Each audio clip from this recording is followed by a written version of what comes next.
नमस्कार दोस्तों। कैसे हैं आप? हमारे channel money matters by Rajat Mehrotra में आपका फिर से स्वागत है। मैं Rajat Mehrotra, financial doctor, consultant, guardian, आज आपके सामने फिर से उपस्थित हूँ एक नए विषय को लेकर, एक नए जागरूकता मिशन के तहत आप सभी को जागरूक करने के लिए। हम सभी लोग निवेश क्यों करते हैं? हम सभी लोग निवेश करते हैं रिटर्न के लिए। हमें ज़्यादा से ज़्यादा रिटर्न मिले, और हमें यह भी पता होना चाहिए कि किस फाइनेंशियल इंस्ट्रूमेंट में हमें क्या रिटर्न मिल रहा है। हमारा जो रिटर्न है वो बहुत ज़्यादा कम तो नहीं है किसी भी फाइनेंशियल इंस्ट्रूमेंट में, या बहुत ज़्यादा हमें अप्रोप्रिएट रिटर्न मिल रहा है या नहीं मिल रहा है। क्योंकि जितना ज़्यादा हमें लॉन्ग टर्म में रिटर्न मिलेगा, उतना ही ज़्यादा हम वेल्थ अपनी जनरेट कर पाएंगे। उदाहरण के तौर पर अभी हम समझेंगे एक्सेल के माध्यम से कि अगर हमने बैंक में एफडी कराई है, बैंक के सेविंग बैंक अकाउंट में पैसा रखा है, तो हमारा रिटर्न कितना हमें मिलेगा।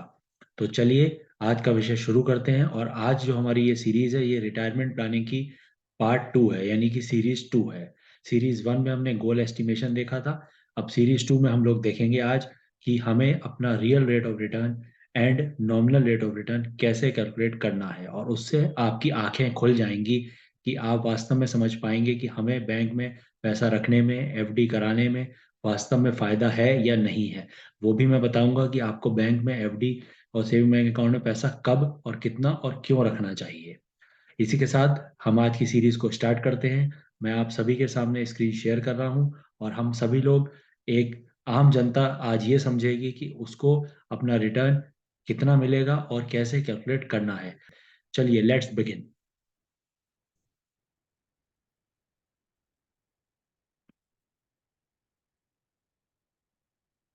तो आज हम लोग समझेंगे दो केस के माध्यम से कि हमारा रियल रेट ऑफ रिटर्न क्या होगा। पहला हमारे पास जो केस है, केस 1 एंड केस 2। केस 1 में हम समझेंगे your bank deposit.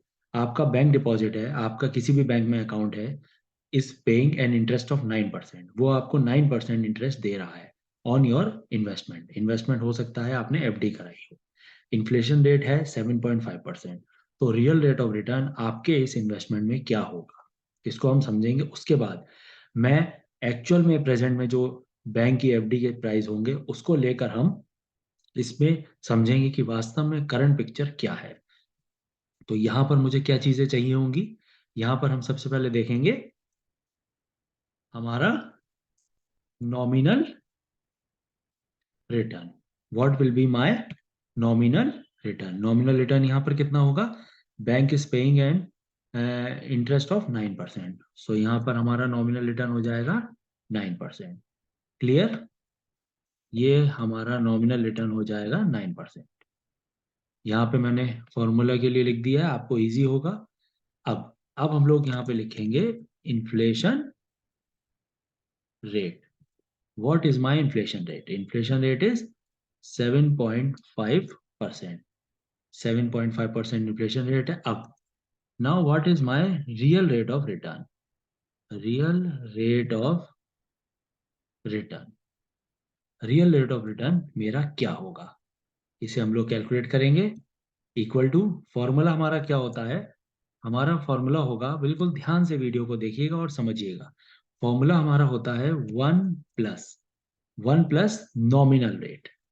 Nominal rate is 9%, bracket close करिए, divided by 1 plus inflation rate. 1 plus inflation rate जो कि है मेरा 7.5, नॉमिनल रेट है 9%, and we will close the bracket and -1। तो हमारा जो रियल रेट ऑफ रिटर्न है वो कितना आ रहा है? That is coming to 1.35।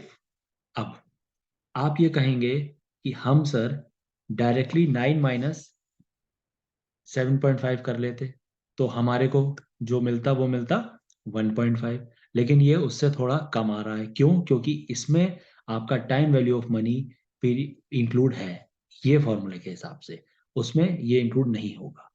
एक और चीज, आपका रियल रेट ऑफ रिटर्न आपकी परचेजिंग पावर की ग्रोथ को बताता है। इन्फ्लेशन आपकी परचेजिंग पावर की ग्रोथ को कम कर देता है। यानी कि आपका जो रिटर्न है, आपका जो पैसा बढ़ रहा है वो ग्रोथ को इन्फ्लेशन कम करता है, जैसे यहाँ पर किया। आपने देखा कि आपको 9% इज नॉमिनल रिटर्न, इन्फ्लेशन 7.5% है, तो आपको रियल रेट ऑफ रिटर्न कितना मिला? सिर्फ 1.395। This is your real rate of return. ये आपका रियल रेट ऑफ रिटर्न आ गया, कितना? 1.395। समझ में आ गई यहाँ पे बात? तो जब भी आप लोग एफडी कराएं तो आप ये जरूर ध्यान रखिएगा कि हमें एफडी कराने में सिर्फ 1.395% ही रिटर्न मिल रहा है। अब 1.395% से रिटर्न से क्या आप विदेश में घूमने जा सकते हैं? क्या आप अपनी वेल्थ 1 करोड़, 2 करोड़, 50 लाख रुपए बना सकते हैं? नहीं बना सकते। क्या आप अपने बच्चे की मैरिज कर सकते हैं भविष्य में? नहीं कर सकते। क्या आप बच्चे की एजुकेशन का खर्चा उठा सकते हैं? नहीं उठा सकते। अब दूसरा इसका सिचुएशन देख लेते हैं हम लोग।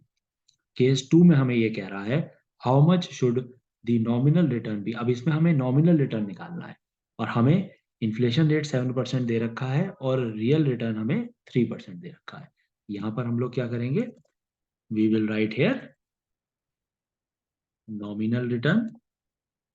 नॉमिनल रिटर्न हमारा कितना होगा?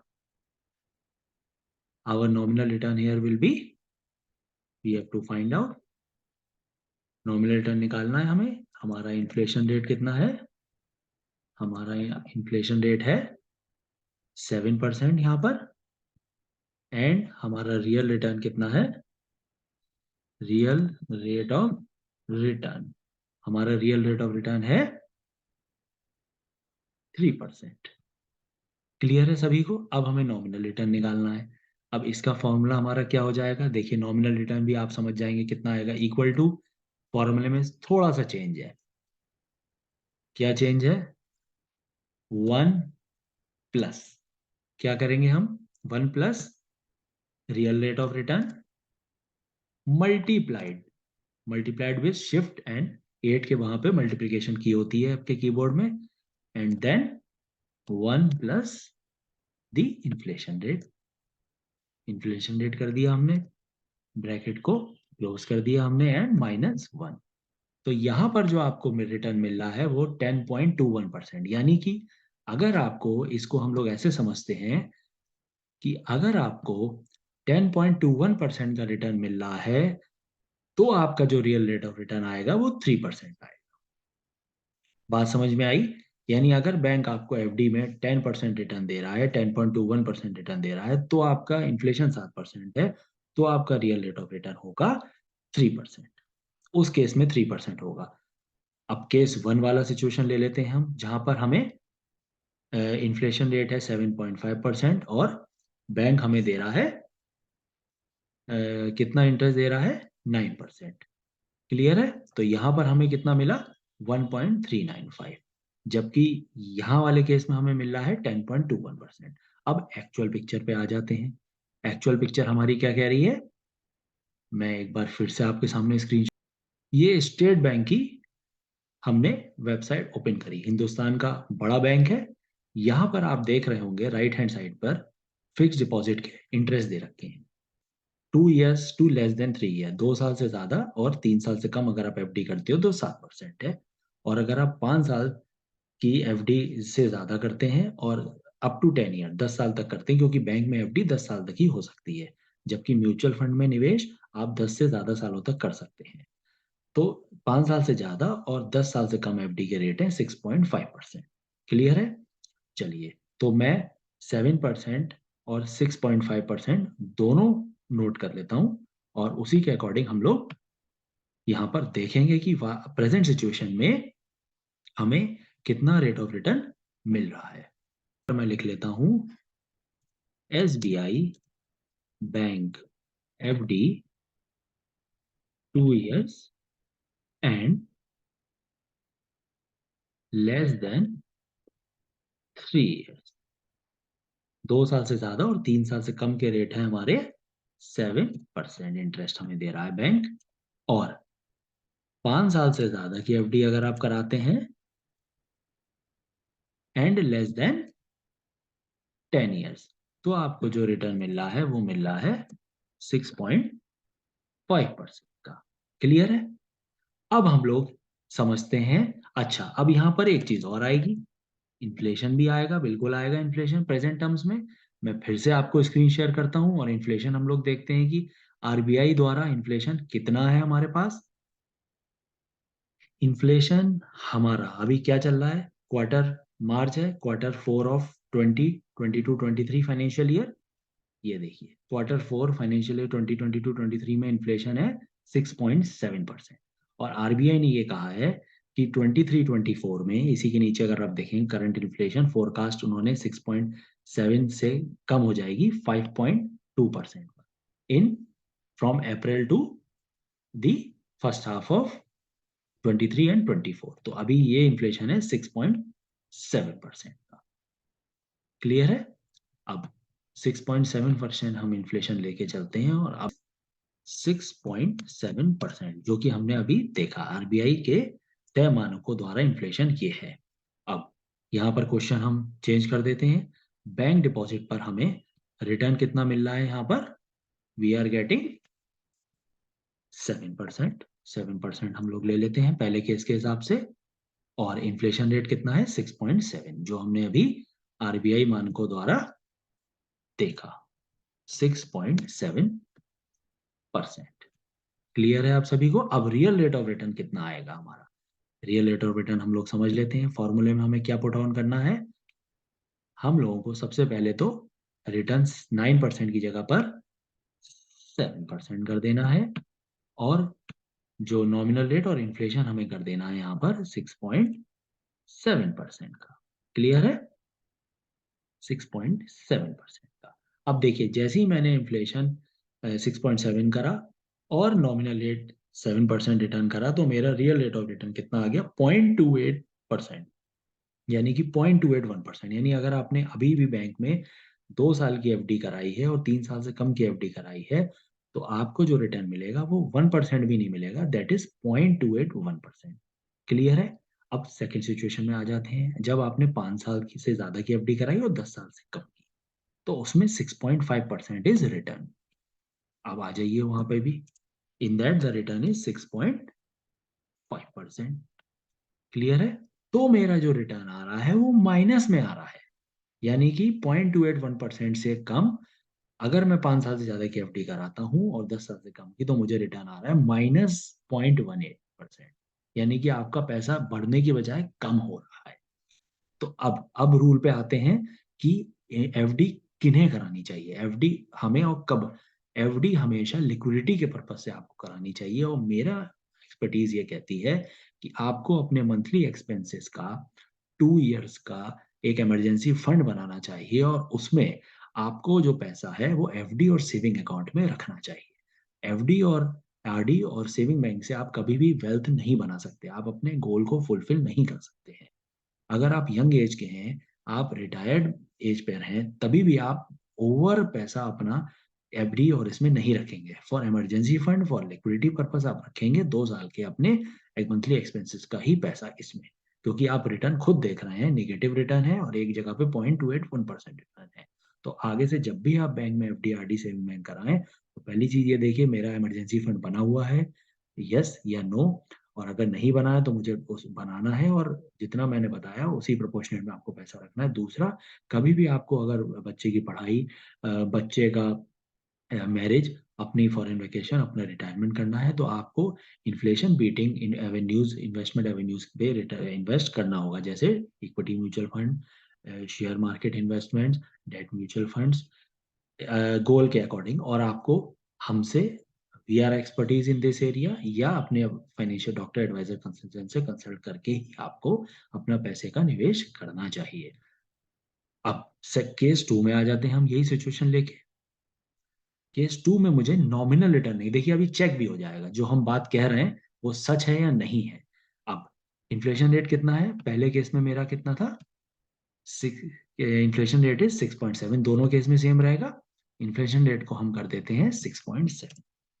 देखिए अभी आप खुद भी समझ जाएंगे, 6.7%।